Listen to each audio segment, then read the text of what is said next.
Right, carrying on. Here we go again. Welcome back, everybody. This will probably be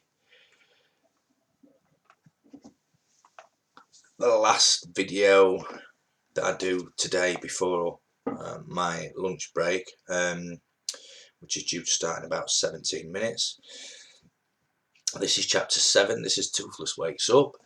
For you adults that are listening to this with your children, if you listening to this, hopefully you will be, but if you are listening to this with your child, this was one of our favourite chapters of the book when we read it in school, because it teaches us how to speak Dragonese, a little bit of Dragonese, which is an interesting concept, and I will do my best to recreate the Dragonese language for you on this video as well. Okay, so this is chapter 7, and this is called Toothless Wakes Up.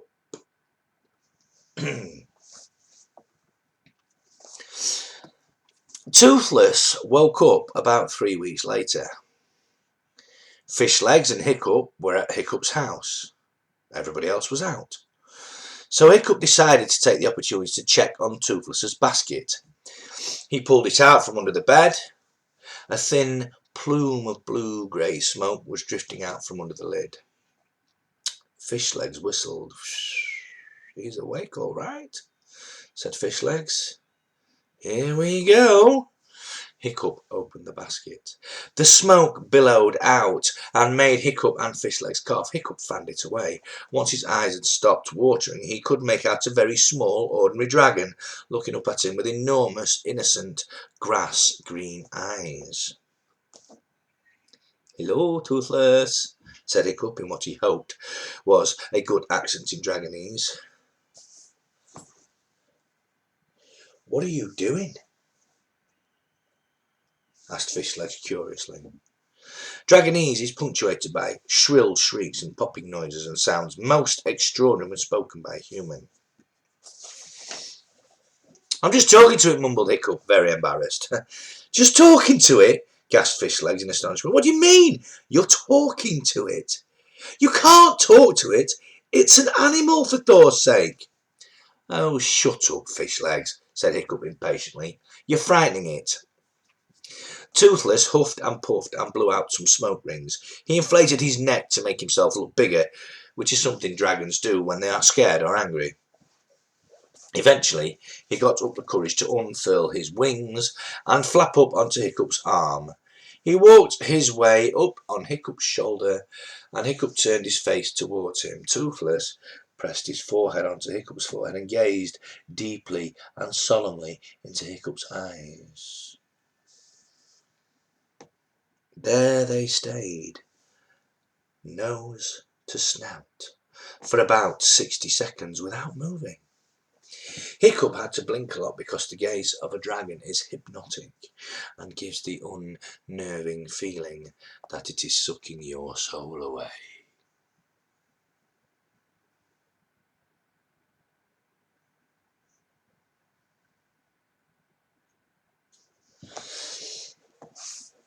Hiccup was just thinking, "Wow, this is amazing. I'm really making contact here," when Toothless bent down and bit him on the arm.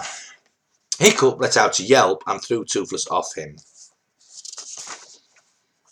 Okay, so we'll stop at this point, just for now, and we'll go through some of the Dragonese bits here, because it's quite interesting, because there's going to be some conversations now between the two of them. So, this is our page in the book where it says how to speak Dragonese. Alright, so we talk you through it.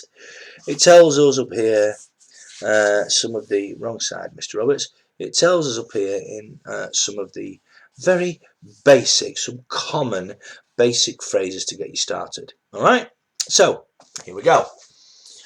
Learning to speak Dragonese. Introduction. In order to train your dragon without using the traditional methods of yelling at it, you must first learn to speak Dragonese. Dragons are the only other countries who speak a language as complicated and sophisticated as humans. Here are a few common dragon phrases to get you started.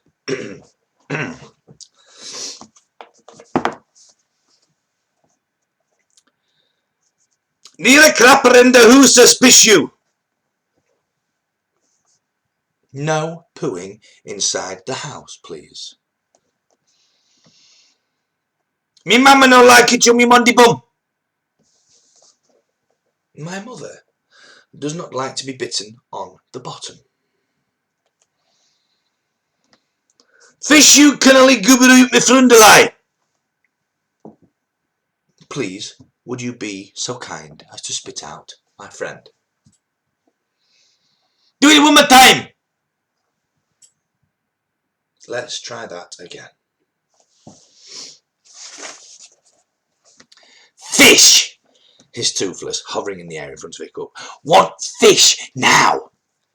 I haven't got any fish, said Hiccup in Dragonese, rubbing his arm. Luckily, Toothless didn't have any teeth, but dragons do have powerful jaws, so it was still rather painful. Toothless bit him on the other arm. Fish!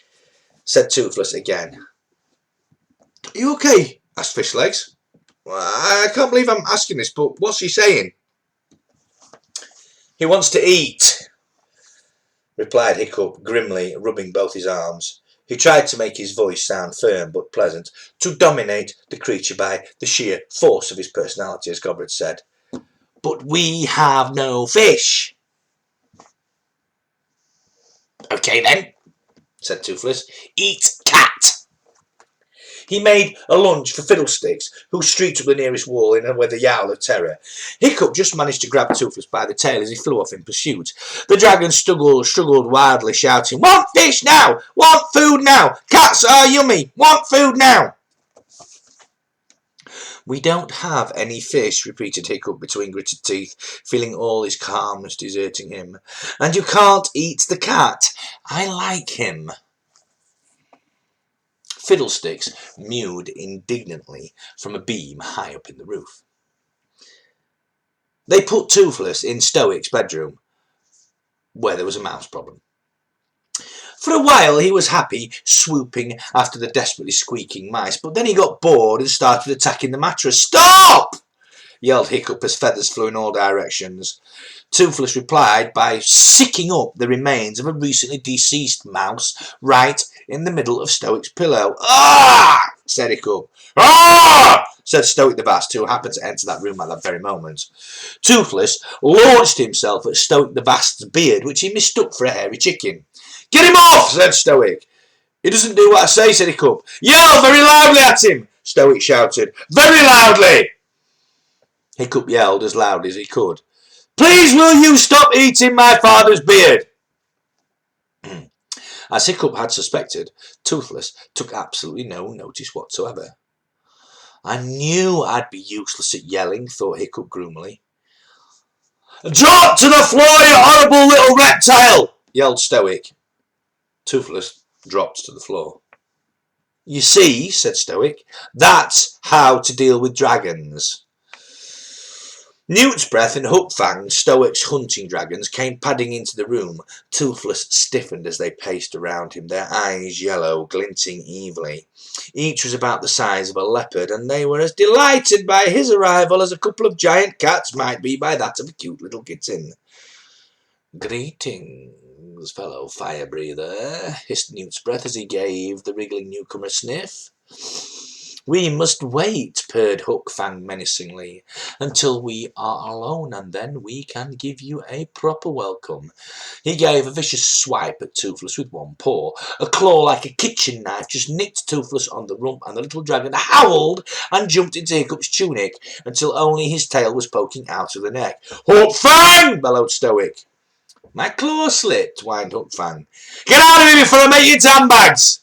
Yelled Stoic. And Newt's Breath and Hookfang slunk out, muttering obscene dragon curses under their breaths. As I was saying, said Stoic the Vast, that's how to deal with dragons. Stoic was looking at Toothless with uncharacteristic anxiety. Son, said Stoic, hoping there might be some sort of mistake, is this your dragon? Yes, father, Hiccup admitted. It's very, well, Very small, isn't it? Said Stoic slowly. Stoic was not an observant person, but even he could not fail to notice that this dragon really was remarkably small.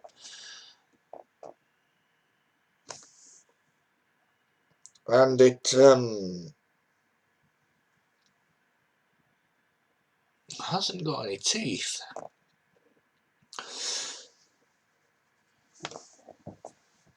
There was an awkward silence. Fishlegs eventually came to Hiccup's rescue. That's because it's a rather unusual breed, said Fishlegs. A unique and violent species called the Toothless daydream. It's a kind of distant relation of the monstrous nightmare, but far more ruthless and so rare they are practically extinct. Really? Stoic surveyed the Toothless daydream doubtfully. It looks just like a common or garden to me. Ah, but with respect, Chief, said Fishlegs, that's where you are wrong. To the amateur eye, and indeed to its prey, it looks exactly like a common or garden. But if you look a little closer, the characteristic daydream marking, Fishlegs pointed to the wart on the end of Toothless's nose, marks it out from the more ordinary breed. By Thor, you're right, said Stoic. And it's not just your average Toothless daydream either. Fishlegs were getting carried away a little bit now. This particular dragon is of royal blood. No, said Stoic, very impressed. Stoic was a terrific snob. Yes, said Fishlegs solemnly. Your son has only gone and burgled the offspring of King Daggerfangs himself, the reptilian ruler of Wild Dragon Cliff. The royal daydreams tend to start out small but can grow into creatures of impressive and even gargantuan size. Just like you, Hiccup, said Stoic, giving a great laugh and ruffling his son's hair. Stoic's tummy gave out a plaintive rumble like a distant underground explosion. It's time for a little supper, I think. Clear this mess, will you, boys? Stoic strode off, relieved to have had his faith in his son restored. Whew. Thanks, Fishlegs, said Hiccup. You were inspired. Not all, said Fishlegs. I figured I owed you one after setting up that fight with Snotlout. Father's going to find out at some point, though, isn't he? Said Hiccup gloomily. No, not necessarily, said Fishlegs. Look at all that talking you were doing with the Toothless daydream here. That was incredible. It was unbelievable. I've never seen anything like it. You'll be training him in next to no time. I was talking to him all right, said Hiccup.